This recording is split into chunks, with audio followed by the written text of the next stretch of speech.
네, 오늘은 마르크스주의의 허상이라는 그런 제목을 가지고 이제 말씀을 전해드리겠습니다.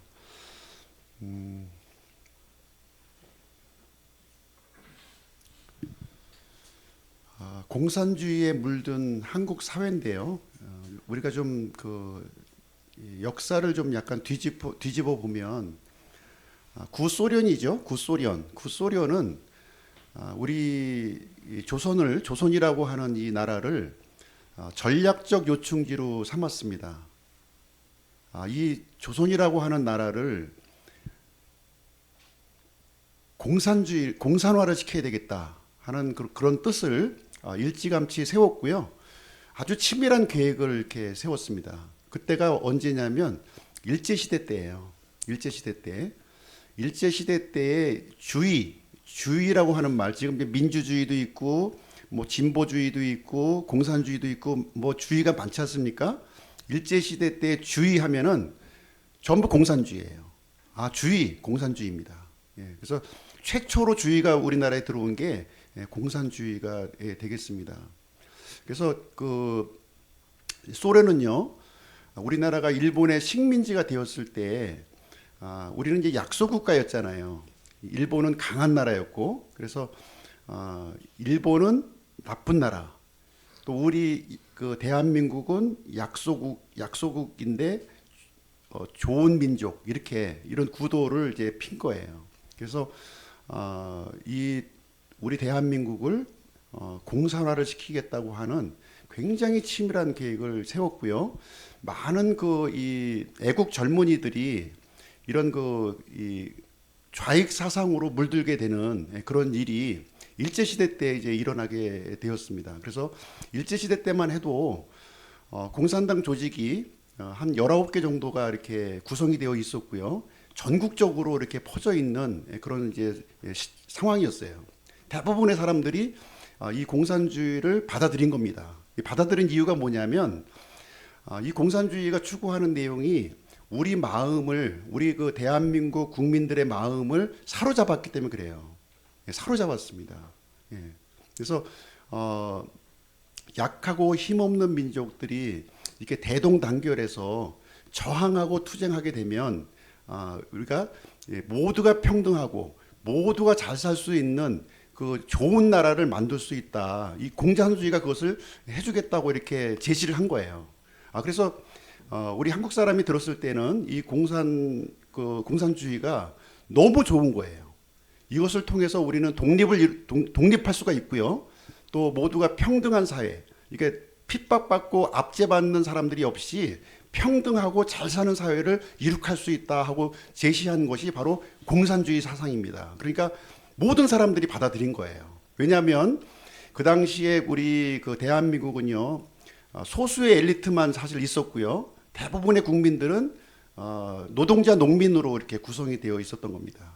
그렇기 때문에 그 공산주의 사상이 마치 사막의 오아시스와 같이 우리 이 마음속 깊숙하게 이렇게 사로잡았다고 하는 사실입니다. 이제 광복을 맞이했죠. 광복을 맞이했는데 그때 이제 38선이 우리가 그어졌고요. 북한 지역은 러시아가 이렇게 진주했고요. 남한 땅은 미국이 이렇게 진주를 하게 되었습니다. 그래서 소련의 그 공산화 전략이 거기서 좀 약간 좌절이 된 거예요. 절반만 성공한 거죠. 절반만 공산주의 국가를 북한에 세움으로써 절반만 성공했고요. 남쪽 지역은 성공하지 못했습니다. 남쪽 지역에는 이승만 대통령이 이제 집권하다 보니까 이 공산화를 이제 진행하지 못했지만 이 지하적으로 밑으로 굉장히 많은 조직이 이루어졌어요. 대표적인 그 인물이 누구냐면 박헌영과 여운형이라는 사람입니다. 그래서 이 좌익 사상의 가장 남한 지역의 거물을 든다면 박헌영, 여운형 이 두 사람이 들 수가 있는 거죠. 이 사람들이 이 공산당 조직을 많이 해서 물론 이제 이승만 정권이 세워졌지만 이 좌익 사상에 물든 많은 사람들이 이렇게 특히 젊은층 중심으로 이렇게 퍼져 나가게 되었습니다. 그래서 소련은요 남쪽까지 이제 좀 공산화하기를 원했죠. 그래서 일어난 전쟁이 6.25 전쟁입니다. 6.25 전쟁을 통해서 한 일주일 만에 일주일 정도로 남한 지역을 그냥 공산화하는 것으로 이렇게 처음에 이제 계획을 세웠는데 그 계획이 이제 제대로 이루어지지 않았고요. 연합군의 참전과 또 미국의 이 도움으로 인해서 우리는 이제 다시 분단된 우리 조국이 이렇게 되었습니다. 그래서 그 6.25 전쟁을 통해서 많은 그 이 좌익사상에 물든 사람들이 이제 북쪽으로 올라갔고요. 또 반면에 기독교인들이 또 밑으로 내려온 거예요. 기독교인들이 밑으로 내려와서 이 남한 지역은 자유민주주의 국가를 형성하게 되었고 북한 지역은 공산주의 국가를 형성하게 되는 참 아이러니한 이런 일이 일어났는데 하나님께서 이것을 은혜 가운데 도와주시지 않았다면 우리나라는 공산화가 될 수밖에 없었던 나라였어요. 구조적으로 그랬습니다. 그래서 이 일제시대의 이 광복을 배후에서 우리에게 도와준 아주 열심히 도와준 나라가 러시아였거든요. 러시아가 많은 지원을 했습니다. 지원했기 때문에 공산화가 될 수밖에 없는 구조였지만 하나님께서 우리에게 은혜를 베풀어 주셔서 남한 지역은 이렇게 자유민주주의 국가가 되었고요. 북한은 이제 공산화가 되었습니다. 그래서 우리 그 남한 지역은요, 이 좌익 사상에 이제 좀 물들어 있는 사람들은 표면 위에 드러나지 못하고요, 이렇게 수면 아래로 이렇게 가라앉게 되었어요. 수면 아래. 그 사람들이 이제 어디로 갔느냐? 보통 이제 그 노조 쪽으로 이렇게 들어갔고요. 그 다음에 언론계에 또 많이 들어갔습니다. 그리고 교회도 많이 들어간 거예요. 교회 쪽에도. 교회는 이력서 안 보잖아요. 교회 오시는 분들은. 그래서 자신의 정체를 숨기고 교회 안으로 이렇게 많이 들어온 사람들이 있었고요. 그래서 이렇게 그 이제 겉으로는 드러내지 못하지만 그 속 밑에서 많은 그런 사람들이 이제 있었다 하는 것을 이제 우리가 좀 생각해 볼 수 있고요. 그래서 이제 시간이 흘러감에 따라서 이 사람들이 굉장히 또 영향력을 발휘하게 됩니다. 그래서 전교조 교직원들을 보면은 이 좌익 사상에 물든 사람들이 굉장히 많은 거죠. 우리나라 그 전 국민을 보면은 거의 50대 50인 것 같아요. 지금 상황에 제가 봤을 때 이렇게 우익 성향에 있는 사람과 좌익 성향에 있는 사람들을 이렇게 좀 분류한다면 거의 한 50대 50 정도 되는 것으로 지금 이제 아마 이제 판별이 되고 있는데, 그렇지만 이런 노조, 언론계, 또 교회 그 이제 일부 목사님들, 또 이렇게 그 이 법조계 같은 경우는 거의 70%가 됩니다. 70%가 돼요. 근데 이제는 그 수면 아래로 가라앉지 않고요. 전부 이제 밖으로 드러났습니다. 여러 가지 이름으로. 공산당은 아니지만 이 그 다른 여러 가지 비슷한 이름으로 이렇게 많이 이제 드러나게 되었어요. 그래서 사회민주주의, 급진적 좌익, 뭐 진보주의 이런 이름으로 지금 이제 활동을 하고 있다 이렇게 보시면 되겠습니다. 그래서 오늘은 공산주의의 그 이 전 단계가 사회주의예요. 사회주의. 그리고 사회주의의 이 기초에 해당되는 것이 마르크스주의입니다. 그래서 마르크스주의가 도대체 무엇인가?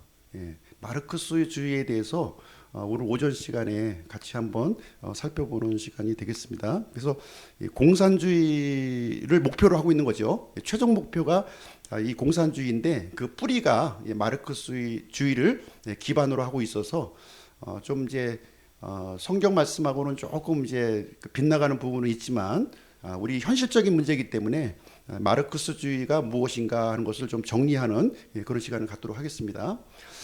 마르크스에 대해서 한번 좀 살펴보고요. 두 번째는 마르크스주의란 무엇인가, 세 번째는 마르크스주의의 문제점에 대해서 말씀드리고, 마지막으로 성경적 반론 이렇게 해서 정리하도록 하겠습니다. 마르크스주의는 투쟁을 정당화하려는 허구의 산물이다 하는 내용이 이제 되겠습니다. 자, 이 인물이 이제 마르크스인데요. 1800년대 사람이에요. 1800년대.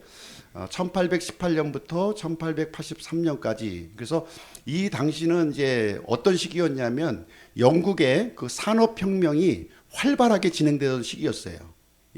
많은 그 사람들이 도시로 몰려들었고요. 공장이 건축되었고 많은 상품들이 생산되는 그 거대 자본이 형성되는 그런 시기에 마르크스가 이렇게 살았습니다. 유태인이었어요. 유태인. 아버지는 변호사고요.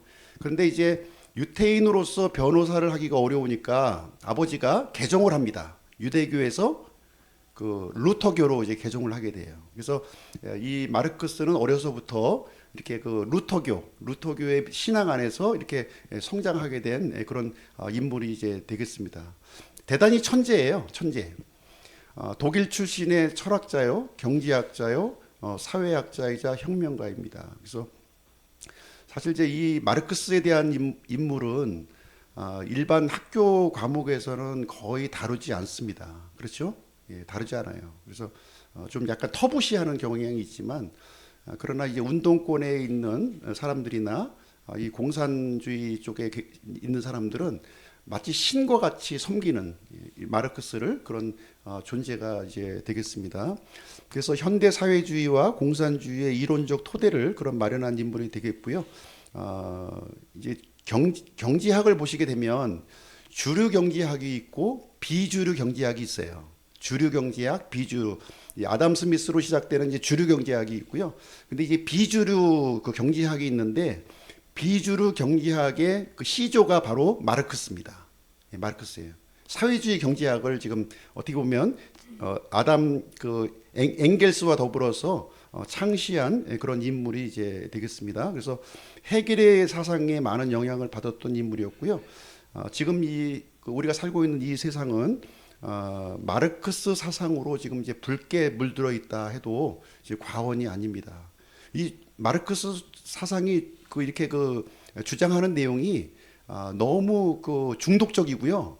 너무 이렇게 마치 선악과로 얘기하면 보암직도 하고 먹음직도 하고 너무나도 탐스럽게 다가온다는 거예요. 그렇기 때문에 이렇게 못 살고 힘들고 어렵게 하루하루 근근히 사는 사람에게는 너무나 이 단물과 같이 오아시스의 단물과 같이 우리에게 다가오는 그런 그 사상이기 때문에 근데 이제 이 실체를 알아야 되는 거죠. 예, 단물과 같이 왔다고 해서 단물로 받아들이면 이 숨어 있는 독을 우리가 이제 보지 못했을 때 많은 위험에 처리하게 됩니다. 그래서 오늘 이 시간을 함께 갖게 되었습니다. 이 마르크스는요, 루터교 신자였는데요. 루터교 신자였는데 사탄 숭배자가 되었습니다. 사탄 숭배자. 사탄 숭배자가 되었다 이렇게 단정할 수 있는 근거는 없어요. 단정할 수 있는 근거는 없는데 마르크스가 기록한 문헌들이 있습니다. 문서, 책들이 있어요. 그 책들을 통해서 뭔가 중대한 변화가 일어났다, 마르크스의 마음속에 일어났다고 하는 것을 우리는 발견할 수가 있는 거예요. 지금 마르크스가 지은 책이거든요. 왼쪽에 있는 책을 보면 어떤 고백을 하고 있냐면 우리는 그리스도의 사랑으로 형제에게 마음을 쓴다. 그들은 내적으로 우리와 결합해 있으며 그리스도께서는 그들을 위해 자신을 희생제물로 내주셨다. 믿음 너무 좋죠. 믿음이 너무 좋아요. 성경도 많이 알고 이걸 책으로까지 이렇게 기록할 정도면 굉장히 신앙심이 깊었다 하는 것을 이제 볼 수가 있습니다. 그런데 이제 대학교 들어가서 이 또 편찬한 그 책을 보면 내용이 완전히 정반대예요. 뭔가 중대한 변화가 이 마르크스의 그 삶 속에 일어났다고 하는 사실을 우리는 부인할 수가 없는 거죠. 이렇게 180도로 바뀌어졌을 때는 그런 계기가 있었으리라고 우리는 보는 것이죠. 절망자의 기도라는 책에서 저주와 운명의 고문대 위에 있는 나에게서 신은 모든 것을 낚아채 갔다. 신의 세상은 기억도 없이 사라졌다. 나에게 남은 것은 복수뿐. 그래서 이 세상과 하나님을 향한 복수심을 갖고 이글이글 불타는 이 마르크스의 모습을 여기서 읽어볼 수 있는 그런 대목이 되겠습니다. 또 한 가지 책을 하나 소개해 드릴 텐데요. 울안엠이라고 하는 책이에요. 울안. 희곡인데 마르크스가 지은 거예요. 이 책이 굉장히 사탄적이라는 거예요. 이 책이 울안엠이라고 하는 책이 사탄적이다.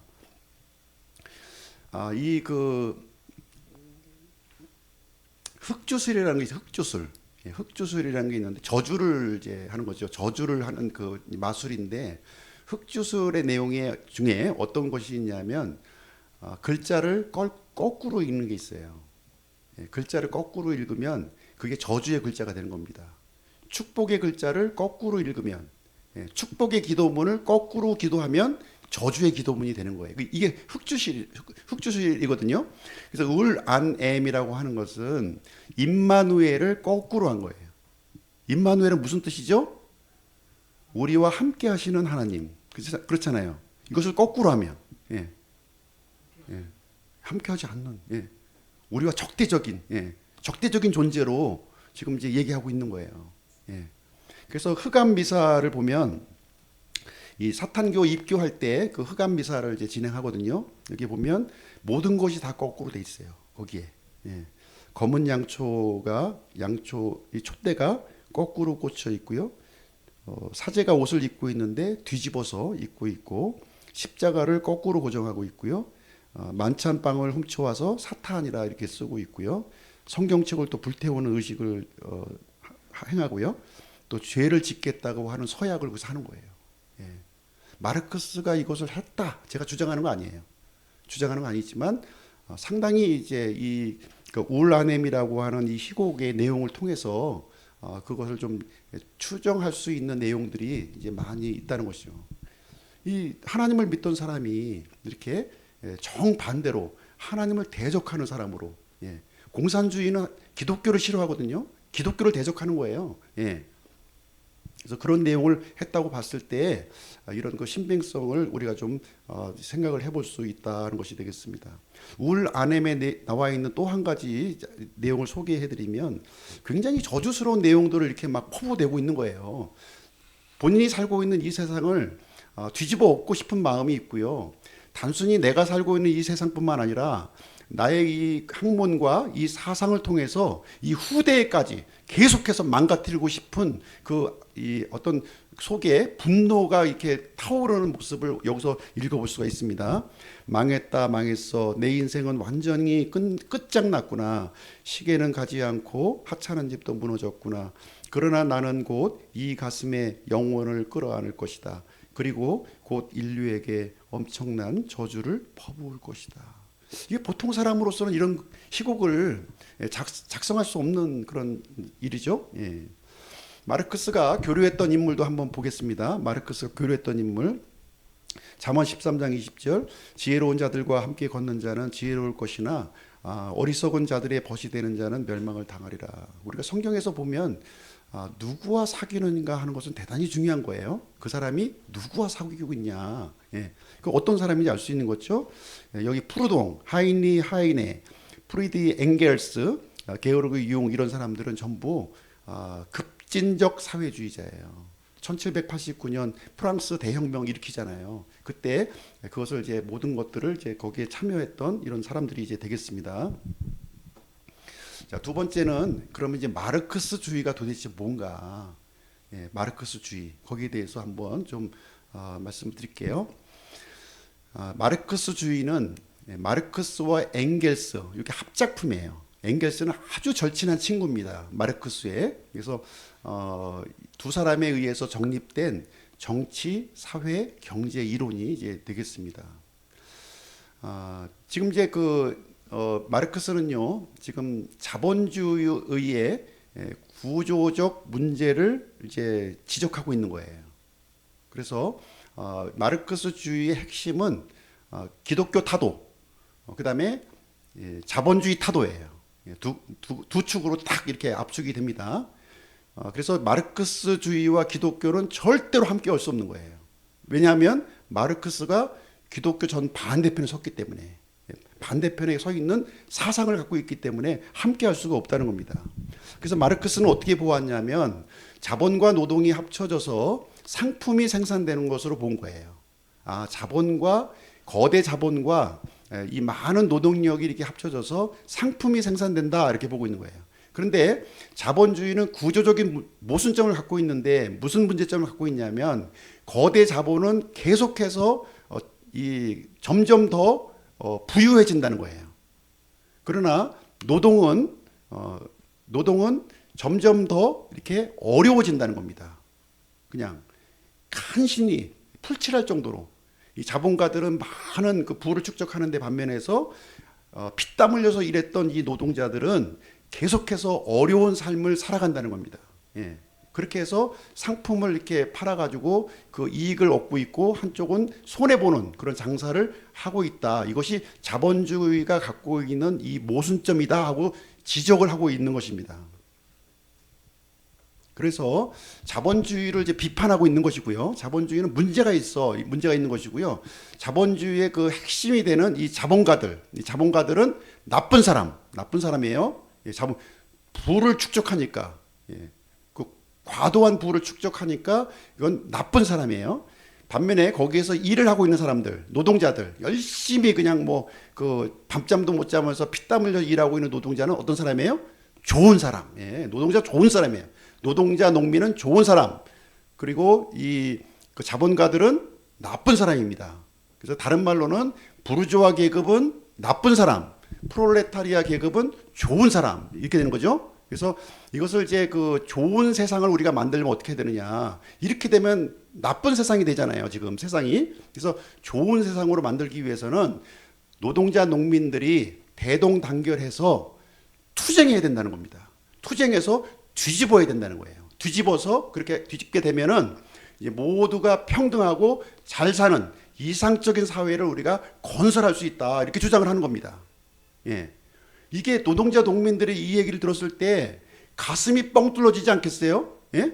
이 마르크스주의 사상이 뻥 뚫린단 말이죠. 지금까지 힘들고 이렇게 살았는데 언제 이 빛을 볼지 모르는 그런 상황인데 이렇게 그 서로가 이 약한 사람이 대동단결해서 계급 투쟁을 하게 되면 좋은 사회, 이상적인 그 세상을 만들 수 있다고 주장하니 얼마나 좋은 내용이겠어요. 그래서 마르크스 이 주의로 많은 노동자 농민들이 이렇게 그 모이게 되는 겁니다. 모이는 현상이 일어난 게. 그래서 그 이 자본가 계급을 타도하는 쪽으로 저항운동, 투쟁운동을 이렇게 벌이게 된 것입니다. 그래서 이 자본에 대해서 이 마르크스가 이 지정한 모순점은요 이런 거예요.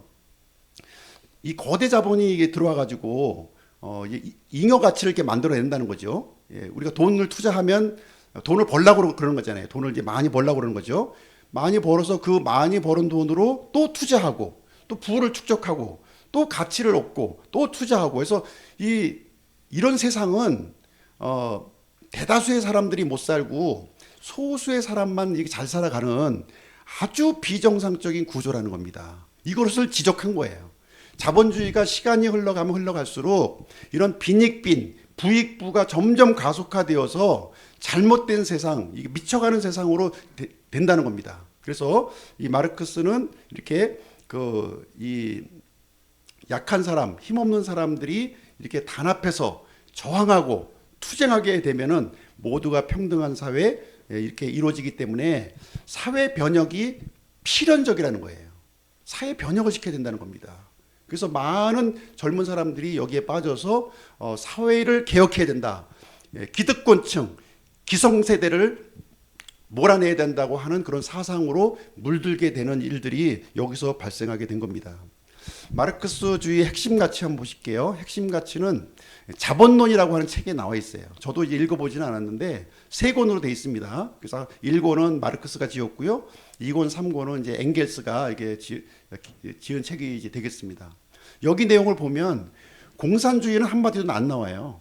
예, 자본주의의 구조적 모습만 나옵니다. 자본주의는 뭐가 문제야? 이런 문제점을 계속해서 이렇게 나열하고 지적한 책이 문제가 되겠습니다. 그걸 지적하고 있는 거예요. 그러면서 착취하는 자, 착취받는 자, 또 투쟁 이런 말이 계속 나와요. 투쟁. 그래서 자본론이라는 책을 읽으면 어떻게 되느냐? 아, 투쟁해야 되는구나, 저항해야 되는구나. 그래서 이 낡아버진 이 세상을 뒤집어 엎어야 되는구나. 우리 힘으로 좋은 세상을 만들어야 되겠다 하는 이 사명감이 그 속에 이제 자리 잡게 하게 된다는 것입니다. 두 번째는 이제 유물론적 변증법인데요. 이것은 이제 해겔의 변증법에서 가져온 거예요. 이 마르크스가 이 해겔의 변증법은 이렇게 자연이 이렇게 발전하는데요. 자연이 발전하는데 어떻게 발전하냐면 정반합으로 발전한다는 거예요. 정반합. 예. 어떤 그 가치가 생기면 거기에 이제 문제점이 생기고요. 새로운 것을 보완하게 되고, 그래서 또 새로운 것이 생기면 또 문제점이 생기고, 또 보완하면 새로운 게 생기고 하는, 그렇게 해서 결국에는 이상적인 그 사회로 이상적인 그 자연으로 발전한다. 이런 내용이에요. 이것을 마르크스는 사회에 그대로 적용한 거예요. 우리 인간 사회에. 자연을 인간 사회에 그대로 적용을 해서 자연이 이렇게 발전하는 것처럼 이 사회도 이와 같은 식으로 발전을 해가야 된다 하는 것을 얘기하고 있습니다. 그러기 위해서는 어떻게 해야 되느냐? 저항하고 투쟁해야 된다는 거예요. 변화를 일으켜야 된다는 겁니다. 그래야만 사회가 발전하고 좋은 세상으로 바뀌어진다 하는 것을 여기서 말해주고 있는 것이고요. 세 번째는 계급투쟁입니다. 계급투쟁이에요. 그래서 좋은 세상, 살기 좋은 세상을 만들기 위해서는 필연적인 것이 있는데 이것은 사회주의 혁명을 통해서 이루어진다는 겁니다. 이거는 필수적인 거예요. 이것을 거쳐야만 이렇게 좋은 세상이 일어난다는 것을 얘기하고 있습니다. 그래서 마르크스는 자본주의는 반드시 필패할 것이다. 왜? 구조적 모순이 있으니까. 그래서 이런 이 저항 운동, 이런 투쟁 운동이 이렇게 일어나서 변화가 일어나서 사회주의로 이렇게 가게 되고 궁극적으로는 공산주의로 가게 된다는 것을 마르크스는 여기서 주장을 하고 있는 것이 되겠습니다. 그래서 마르크스 주장의 그 핵심 내용은 이겁니다. 자본은 악하고 노동은 선하다. 그래서 역사가 인간 사회 역사가 이렇게 진보된 사회로 이루어가기 위해서는 어떻게 해야 되느냐? 이렇게 약한 사람들, 핍박받는 사람들, 이런 사람들이 모여서 저항하고 투쟁해야 된다는 거예요.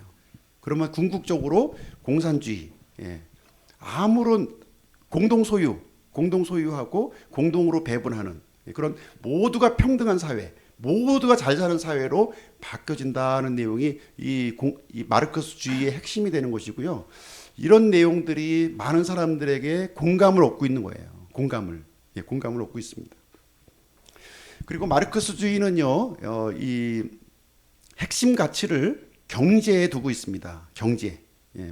모든 것이 경제가 결정한다는 거예요.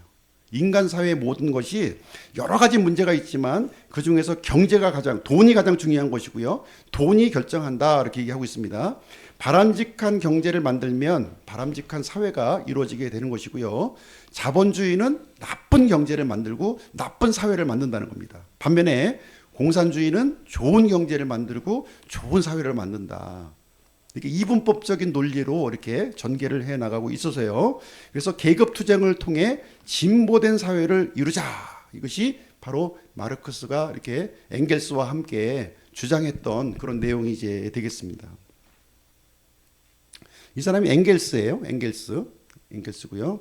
그 다음에 나오는 사람이 헤겔입니다. 헤겔의 유물론, 정반합, 이것을 이제 인간 사회로 접목을 시켜서 이론을 이렇게 확장시킨 사람이 마르크스가 되겠습니다. 그래서 마르크스주의에 의하면 자본주의는 결국 멸망한다는 거예요. 구조적 모순이 있기 때문에 멸망한다는 거죠. 그래서 역사의 흐름 속에서 시간은 우리 편이다. 이런 얘기 많이 들어보지 않았습니까? 시간은 우리 편이야. 시간이 흘러가면 흘러갈수록 자본주의는 멸망할 거야. 반면에 사회주의는 발전할 거야. 그래서 궁극적으로 우리의 목적이 되는 공산주의를 건설할 수 있을 거야 하고서 지금 얘기를 하고 있습니다. 시간은 우리 편이다 얘기를 하고 있습니다. 왜냐하면 자본주의는 모순덩어리이고요. 무너지는 것은 운명이에요. 그래서 우리가 투쟁하고 거기에 저항을 해야 된다. 그래서 사회주의를 거쳐서, 그러니까 프롤레타리아 혁명이죠. 그것을 거쳐서 승리하게 되면 공산주의로 완성이 되어서 지상의 유토피아를 우리가 이룰 수 있다 하는데 멋지죠? 멋지지 않습니까? 이렇게만 되면 얼마나 좋겠어요. 그죠? 이렇게만 된다면 여기에 빠져서 심취해 있는 사람이 대단히 많이 있다는 내용이 되겠습니다. 그러면 이어서 문제점에 대해서 한번 보겠습니다. 어떤 문제점이 있느냐 한번 보겠습니다. 마르크스의 문제점 6가지 가져왔는데요. 6가지를 하나씩 한번 보시도록 할게요. 첫 번째는 역사적 유물론의 단순화라는 거예요. 역사적 유물론을 너무나 단순화시키고 있다. 이 경제적 요인으로 국한하고 있다는 거예요. 경제를 가지고 국한하고 있는 것은 문제가 있다는 겁니다. 왜냐하면 우리 인간 사회라고 하는 것은 이 결정하는 그 변화시키는 요인들이요 굉장히 많아요. 물론 경제도 중요하죠. 경제 중요하지만 여기 문화적인 요소도 있고 종교적인 요소도 있고 정치적인 이념도 있고 다양한 역학관계도 있고 리더십도 있고 이 경제뿐만 아니라 다양한 것이 있다는 거예요. 이걸 인정해야 되지.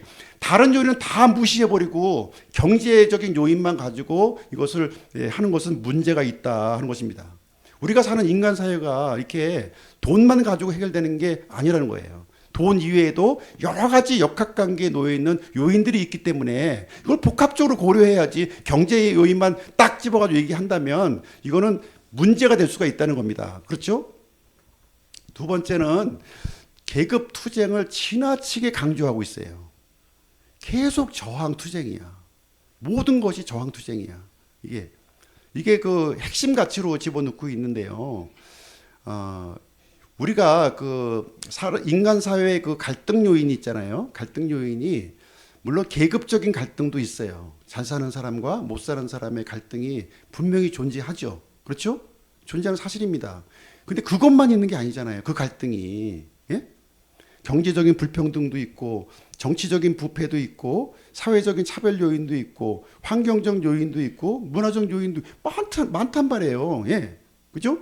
꼭 투쟁으로서만 이루어지는 게 아니잖아요. 이게 자본가와 노동자의 투쟁만으로 사회 변화가 이루어지는 것은 아니다. 예. 사회 변화를 일으키는 이 동력은요 굉장히 많을 수가 있어요. 예. 꼭 이 한 가지로만 국한시키지 않아도 할 수 있는데 지금 마르크스주의는 자본가와 노동자의 투쟁만을 통해서 사회 변화가 이상적인 사회로 갈 수 있다고 지금 주장하는 것은 한 부분을 가지고 전체를 해석하려고 하는 이런 우를 범하고 있다는 내용이 되겠습니다. 세 번째는 자본주의의 붕괴와 공산주의 도래를 예측을 한 거예요. 마르크스는. 예. 근데 현실적으로 이 일이 이루어지고 있습니까?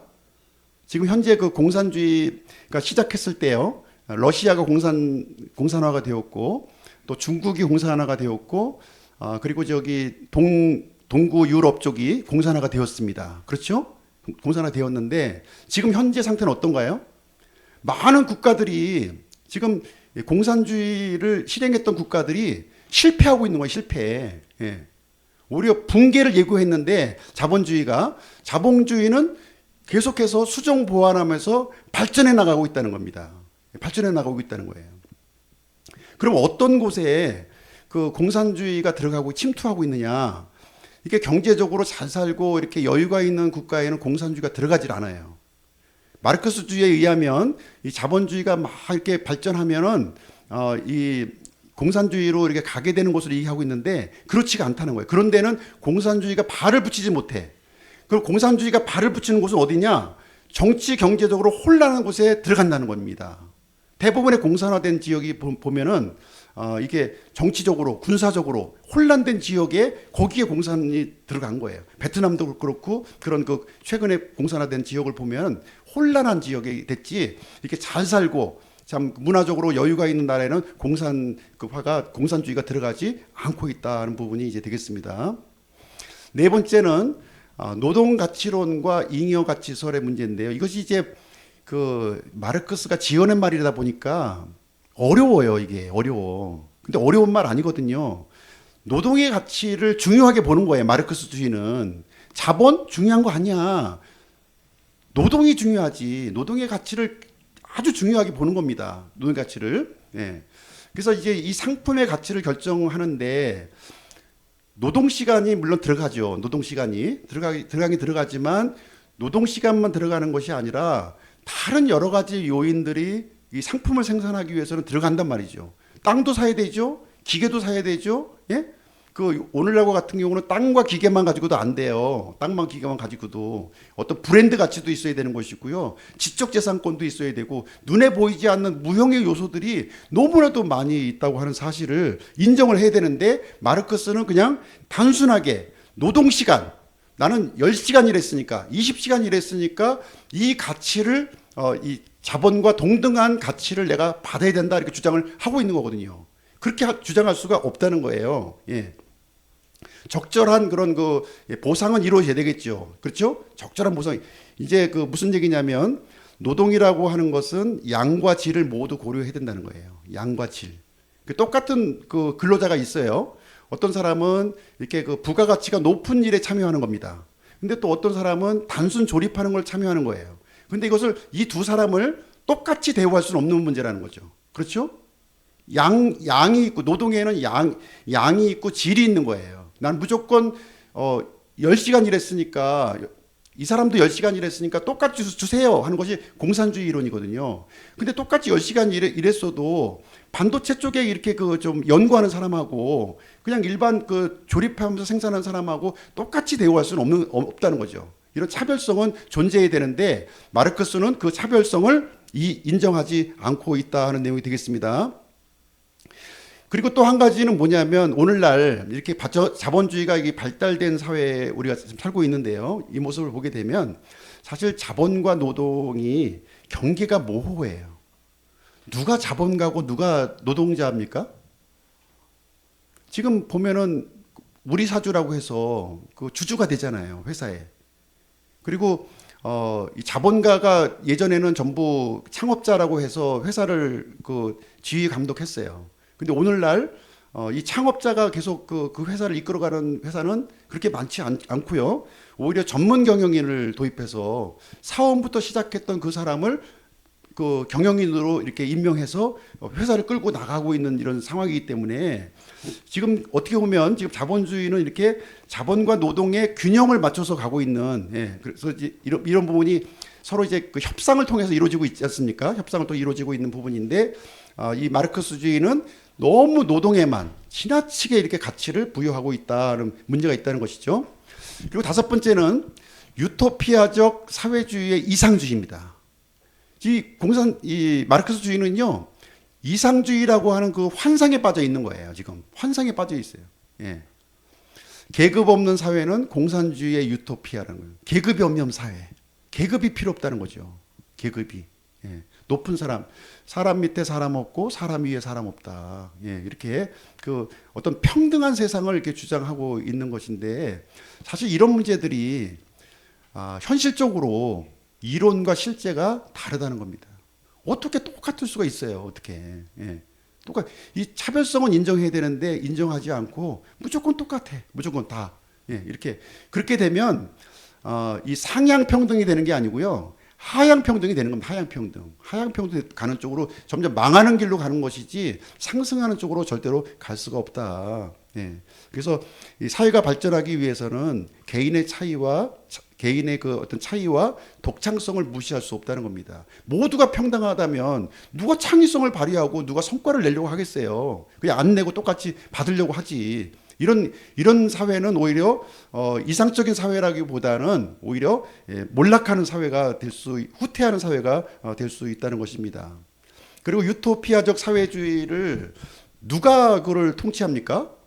계급이 없는데 결국 사람이 통치해야 되는데 그런 어떤 이 질서와 그런 거를 갖추기 위해서는 독재가 또 불가피하게 일어날 수밖에 없다는 것이 되겠습니다. 그래서 마르크스주의는요, 체제나 기술만으로 인간의 모든 문제를 해결할 수 있는 것을 보았는데 실질적으로 현실적으로는 그렇지가 않다는 것을 우리에게 말해주고 있습니다. 또 마르크스주의는요, 혁명의 불가피성을 주장하고 있어요. 저항해야 된다, 투쟁해야 된다 하는 것을 이제 계속 슬로건으로 내세우고 있잖아요. 뒤집어 엎어야 된다 이렇게. 사회 변화는요, 우리가 살고 있는 이 사회가 변화하는 것은 물론 혁명적인 방법도 있었어요. 과거에 혁명적인 방법도 있지만 반드시 혁명적이다 하는 것은 좀 문제가 있다는 겁니다. 반드시 혁명을 통해서 어떤 이 체제를 구축했다고 한번 가정해 보자고요. 그랬을 때 역사적으로 볼 때 그 체제가 오래 가든가요? 예, 오래 가지 않아요. 금방 또 이렇게 몰락하는 모습을 우리는 보게 됩니다. 그래서 혁명이 최고의 어떤 그 최선의 방책은 아니다 하는 것이 역사적으로도 보여주었는데 지금 이제 또 이런 주장을 반복해서 지금 하고 있습니다. 그래서 우리의 사회의 이런 변화는요, 점진적 개혁이라든가 다양한 방법을 통해서 이루어질 수도 있는 것이지 꼭 혁명이라는 방법을 동원해야만 가능한 것은 아니다 하는 내용을 우리는 좀 이해를 할 필요가 있습니다. 그래서 마르크스주의는요, 현실 세계에서 좀 보편적으로 적용하기는 힘든, 그러니까 마르크스 안에 그 내재되어 있는 어떤 그 좀 그 독특한 사상이죠. 우리가 볼 때는 사탄적 사상이에요. 모든 것을 무너뜨리고 싶은, 뒤집어 버리고 싶은, 복수하고 싶은 그런 마음이 가득 차 있는, 누구를 향한 복수심인가요?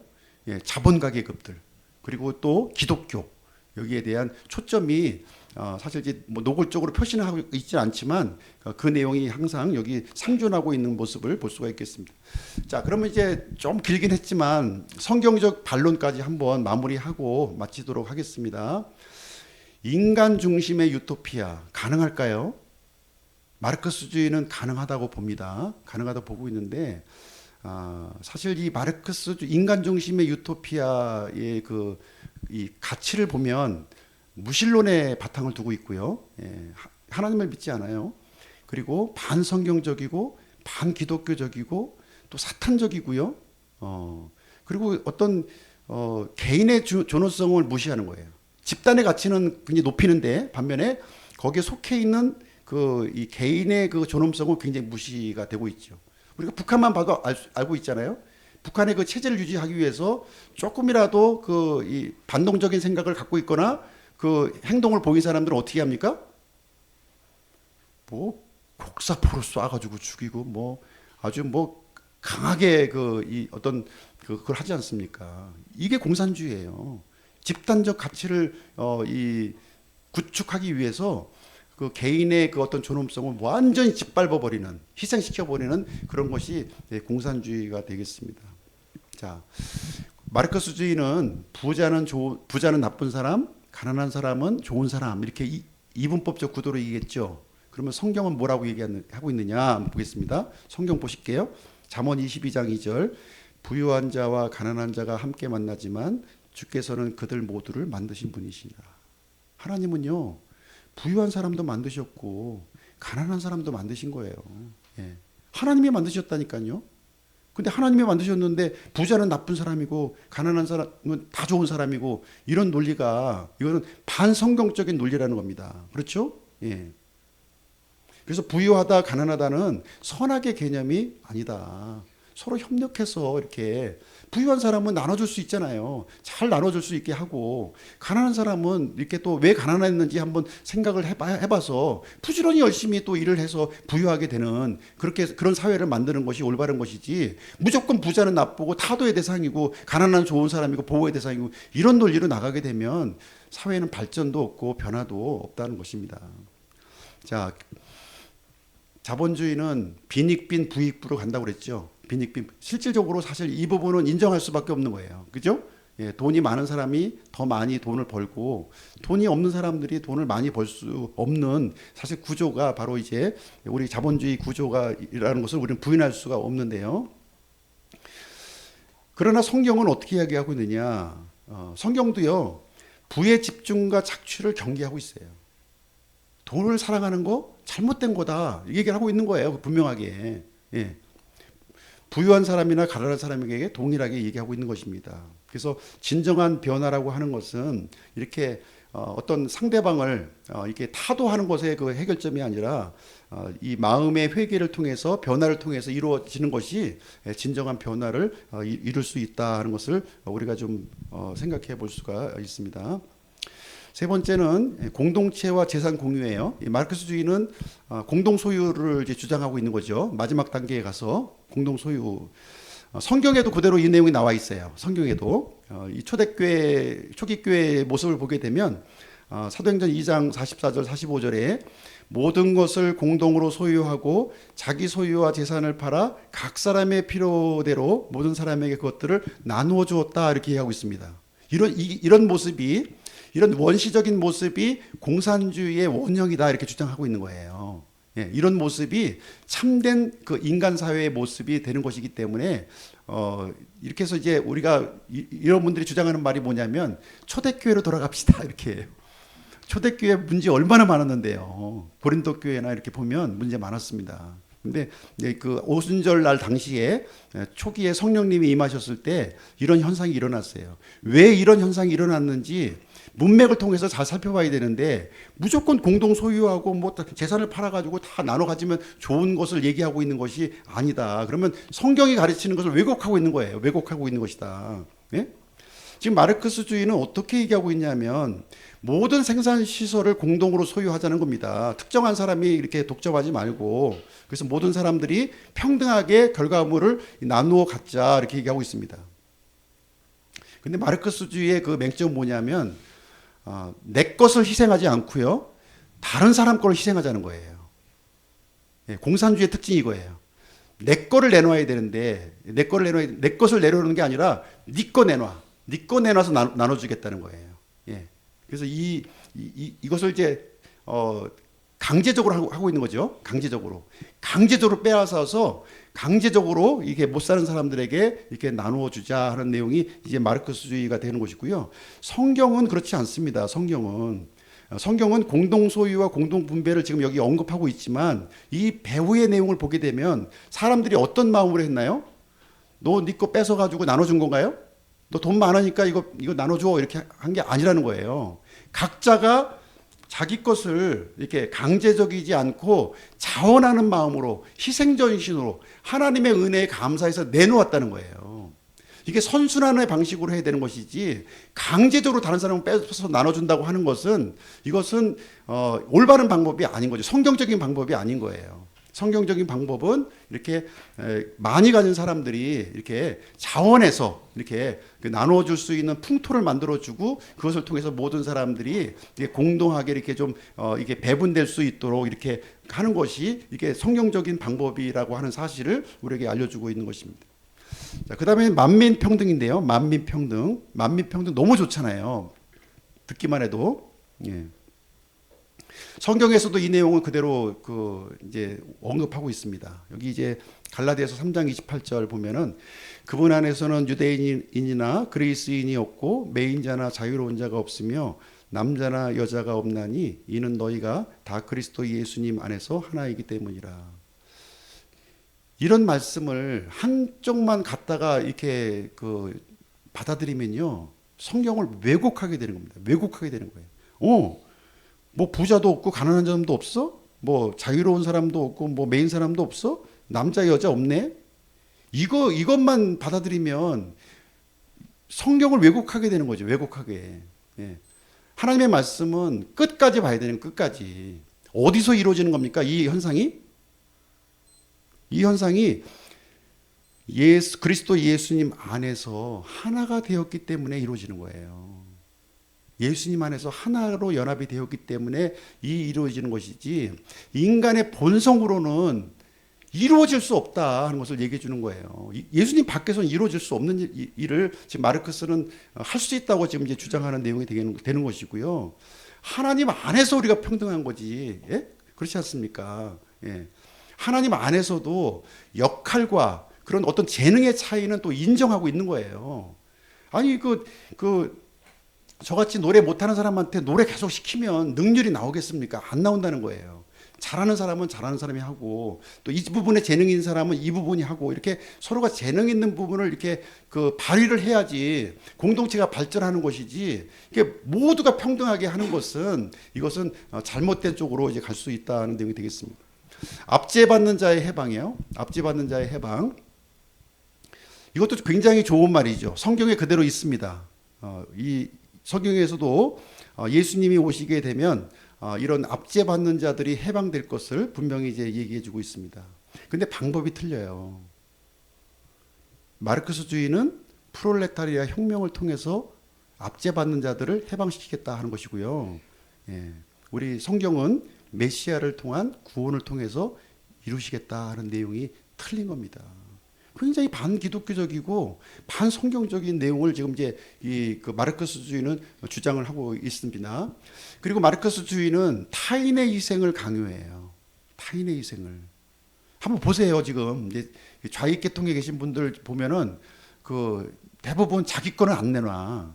자기 거는 안 내놓고 다른 사람 거를 자꾸 이렇게 내려고 하는 그런 저 사람 거 좀 뺏어서 주라고. 예. 그러면서 자기 거는 계속 이제 붙들고 있는 그런 이제 이중적인 모습을 보여주고 있습니다. 그래서 실질적으로 그 이 희생이 중요한 것을 이제 우리가 주장하고 하려면 본인 것을 좀 내놓고 그다음에 다른 사람 것도 이렇게 동참하게 하는 것이 올바른 것인데 절대 본인 거 안 내놓더라고 보니까요. 받으면 받았지 내놓지가 않는다. 그래서 예수님의 모습을 보면 아버지께서 나를 알듯이 그렇게 나도 아버지를 아노니 나는 양들을 위해 내 생명을 내놓느니라. 예수님은 우리 양들을 위해서 자기 생명을 이렇게 내놓으셨습니다. 그래서 마르크스주의는요, 집단적 가치를 굉장히 중요하게 생각합니다. 개인의 가치보다도 우선하는 거예요. 그래서 이 타인의 희생을 이렇게 강요하고 있어요. 그렇죠? 그러나 성경은 예수 그리스도의 희생을 통해서 개인의 가치를 굉장히 중시하고 있다. 이렇게 보시면 되겠습니다. 자, 마지막으로 이것만 하고 마치도록 하겠습니다. 설명이 좀 잘 됐는지 모르겠네요. 저도 이제 이해하는 정도가 이렇게 높지 못하고 깊지 못해서 이게 자세하게 이렇게 좀 다룰 수는 없었지만 이제 좀 개괄적인 부분을 이렇게 다루었고요. 이 공산주의가 참 문제가 좀 있구나. 겉으로는 참 이상적인 내용을 우리에게 제시해주고 있지만 그 실현 가능성이 없구나. 또 그것을 통해서 여러 가지 단편적인 부분만 이렇게 집중하고 있기 때문에 참 많은 문제점들을 야기하고 있고 굉장히 위험한 사상을 이렇게 갖고 있구나 하는 것을 우리가 좀 인식만 해도 오늘 오전 시간에 좀 소기의 성과를 얻었다고 생각합니다. 하나님의 왕국과 공산주의가 추구하는 바는 비슷한 것 같아요. 어떻게 보면 비슷해요. 근데 그 실현하는 이 과정과 결과물은 전혀 다르다는 거예요. 전혀 다릅니다. 하나님의 왕국은 변치 않는 하나님께서 통치하시는 것이고요. 그 하나님의 왕국에서도 재능과 역할의 차이는 인정하고 있어요. 인정합니다. 그리고 이 희생의 방식을 또 하고 있고요. 어떤 강요라든가 억지로 이렇게 참여하는 것이 아니라 희생의 방식을 하고 있고 영원한 언약 관계 속에서 이루어지게 되는 것입니다. 그래서 하나님의 형상을 회복하는 거예요. 그래서 이것은 하나님께서 계획하신 것이기 때문에 우리에게 확정된 미래를 보장하고 있는 겁니다. 하나님의 왕국은 하나님의 강력한 의지로 이 불완전한 인간을 이렇게 사용하셔서 이 완전한 하나님의 왕국을 우리가 설립할 것을 우리는 믿고 소망하고 이제 기다리고 있는 것이죠. 반면에 공산주의의 통치자는 인간일 수밖에 없는 거예요. 어차피 인간은 유한하고 또 죽지 않습니까? 또 새로운 인간이 나왔을 때 그것을 계속해서 이어받을 수 있는지가 좀 이 어려움이 있는 것이고요. 모두가 평등한 사회, 말로는 참 그렇듯 하지만 실질적으로 모두가 평등한 사회는 불가능하다. 투쟁의 방식을 얘기하고 있어요. 결국은 투쟁이에요. 투쟁을 얘기하고 있고, 그리고 투쟁의 주체가 된 사람들이 어떤 이 독재 체제를 또 이렇게 구성하게 됩니다. 지금 현재 공산화되어 있는 많은 국가들을 보지 않습니까? 공산화된 국가에 보면은 다 독재자들이잖아요. 예, 김정은부터 시작해서 그 위에 있는 누굽니까? 푸틴이라는 거 다 하고 있고요. 그 나머지 공산주의 국가들은 또 이 체제를 또 이렇게 좀 뒤로 미루고 자본주의를 또 받아들이고 있는 나라도 굉장히 많이 있는 것을 보게 되는 것이죠. 그래서 공산주의는 결국 겉으로는 그럴싸하지만 이 사람을 짐승의 형상으로 전락시키는 그런 결과를 낳게 되는 것이고요. 그 이상적인 사회에는 실현이 불가능하다. 불완전한 인간은 유토피아 이상적인 국가를 절대로 세울 수 없는 겁니다. 오직 하나님께서 전능한 힘으로 이것을 세울 수 있다는 사실을 우리가 믿고 소망하고 기다리는 저희들의 모습이 되었으면 좋겠습니다. 자, 마지막 결론 부분인데요. 읽고 마칠게요.